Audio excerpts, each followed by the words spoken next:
RCR, la red que comunica y une al Perú.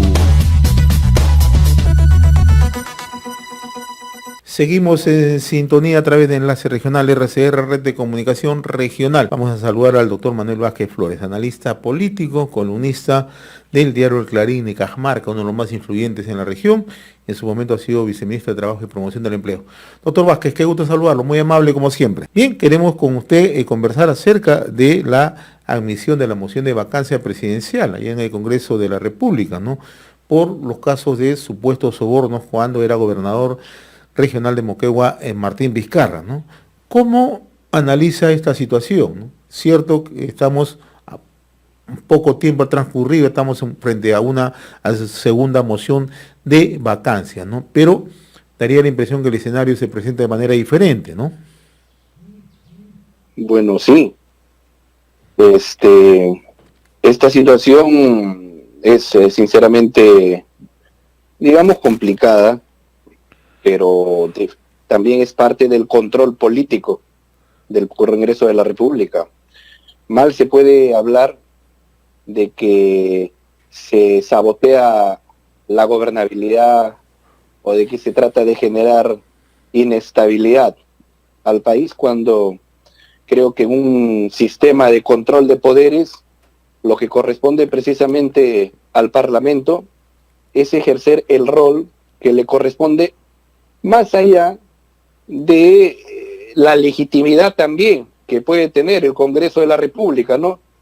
Por el cuestionamiento de muchos de sus miembros, por la conducta, ¿no?, de muchos de los líderes de las bancadas ahí representadas, pero más allá de todo esto, evidentemente es necesario y absolutamente justo que el presidente de la República le dé explicaciones al país, ¿no? Es necesario saber y conocer de boca del presidente o de la persona que él considere que puede ejercer su derecho a la defensa, conocer los hechos que sin duda preocupan, desmotivan, desalientan el pensar de que el sistema de corrupción es algo que definitivamente sigue enquistado en todas nuestras instituciones, ¿no? Ahora, hay un hecho que es bastante cierto, ¿no? Usted lo acaba de enfatizar, ¿no?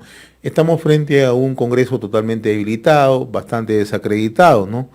Pero también si uno un poco empieza a trazar una ecuación muy rápida, difícilmente podría alcanzar los votos necesarios para la vacancia presidencial, ¿no? Pero el escenario que enfrenta en estos momentos Martín Vizcarra, yo decía al inicio, es totalmente diferente porque tiene, desde nuestro punto de vista, y lo digo siempre como periodista, la obligación de dar una explicación al país, porque esto está enmarcado justamente dentro del marco constitucional. Pero hay otro agravante, no sé si usted que sigue muy de cerca también el accionar en los gobiernos subnacionales, ¿no?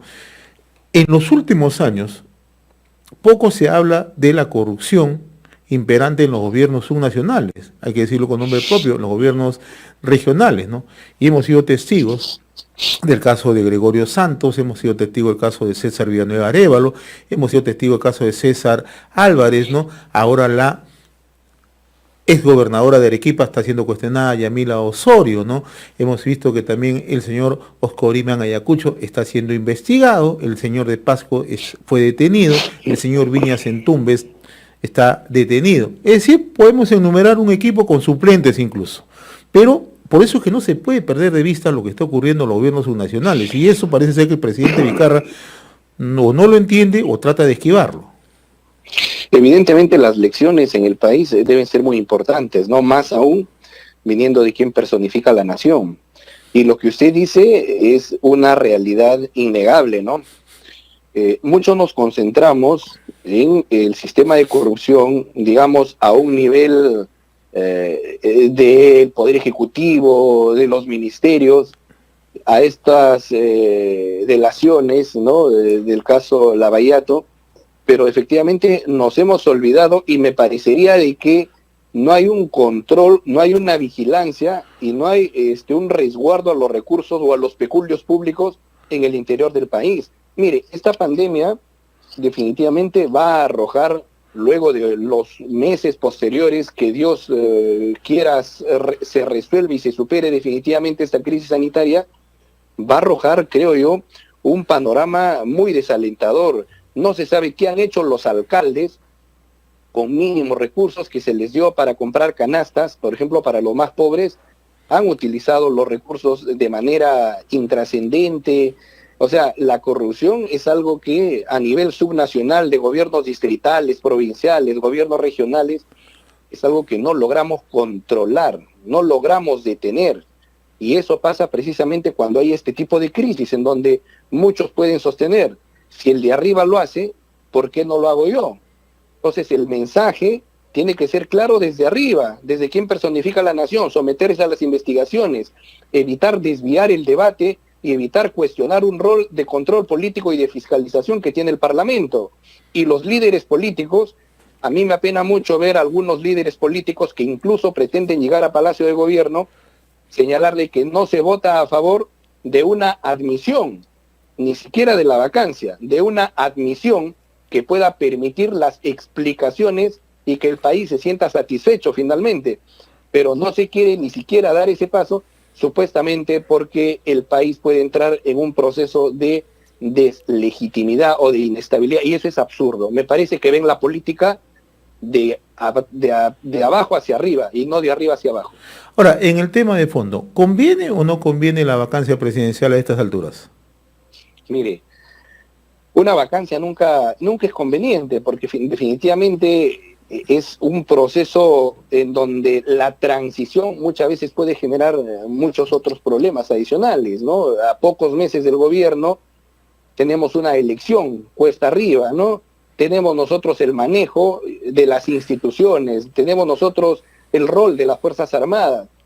Me parece que una vacancia, más allá de que si es conveniente o no es conveniente, tendría que proceder si es que se dan las causales para ello. Ahora, si es que no se dan las causales para ello, definitivamente no hay por qué seguir ahondando en el tema y que sea el Poder Judicial y Ministerio Público quienes, luego del mandato del presidente Vizcarra, tengan pues el rol que les corresponde, ¿no? Ahora, el otro hecho que no menos cierto es que faltando pocos meses para que culmine la gestión gubernamental de Martín Vizcarra, ciertamente las posiciones entre el Ejecutivo y el Legislativo a estas alturas ya parecen totalmente irreconciliables, ¿no?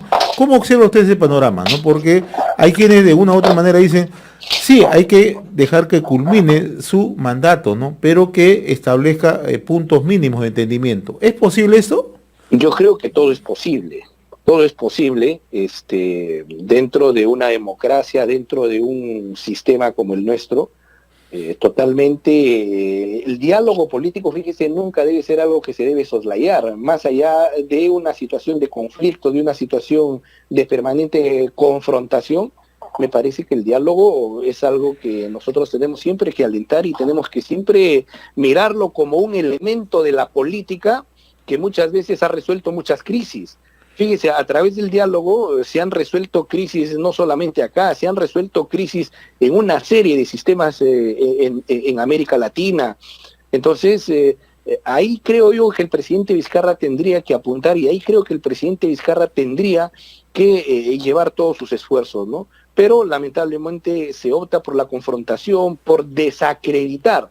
Tanto Ejecutivo como Legislativo han entrado en un proceso de desacreditación permanente, ¿no? De manera paralela, de manera simultánea, y eso precisamente ahondan las diferencias, las discrepancias, las divisiones, y ahondan finalmente los acuerdos, a los cuales lamentablemente en este gobierno ha sido muy difícil arribar, ¿no? El otro tema se traslada en las próximas horas al Ministerio Público, a la Fiscalía de la Nación, ya que el presidente Martín Vizcarra le ha pedido a la Fiscalía de la Nación definir qué fiscalía lo va a investigar, ¿no? En los hechos que se están planteando en su contra. No se sabe si es el fiscal Chirre o el fiscal Juárez Atoche, ¿no? Un hecho bastante inédito en el país, ¿no? Bueno, sí, eso me parece que ha sido una actitud del presidente que pudo evitarse, ¿no? Más allá, fíjese, de que del derecho que cualquier ciudadano puede tener a que él sea investigado correctamente por el órgano competente, estamos hablando de un mensaje que se le da a la ciudadanía en el sentido de que no se quiere a uno que se lo investigue, o que se está cuestionando el proceso de investigación, o que se están generando una serie de artimañas jurídicas con la finalidad de desacreditar o de no responder al Poder Judicial. Entonces eso me parece de que, viniendo de un presidente, viniendo de quien tiene la obligación de decirle al país de que las acusaciones que se les están haciendo no tienen fundamento o no tienen el sustento necesario, me parece que ha sido un exceso y ha sido una actitud que finalmente lo deslegitima aún más al presidente Vizcarra, ¿no?, de cara a su responsabilidad frente al sistema anticorrupción en el país. ¿Cuál debe ser la posición que asuma la fiscal de la Nación en este caso? De total independencia. En primer lugar, llama poderosamente la atención la actitud de la señora Ábalos. La señora Ábalos, en algún momento incluso, ha parecido la abogada del presidente de la República, y eso es inaceptable. La señora Ábalos tiene que entender que ella representa a un poder autónomo en el país y que finalmente busca defender la legalidad. Y creo yo de que nadie, más allá del cargo que ostente, puede evadir la responsabilidad de responder a una investigación fiscal.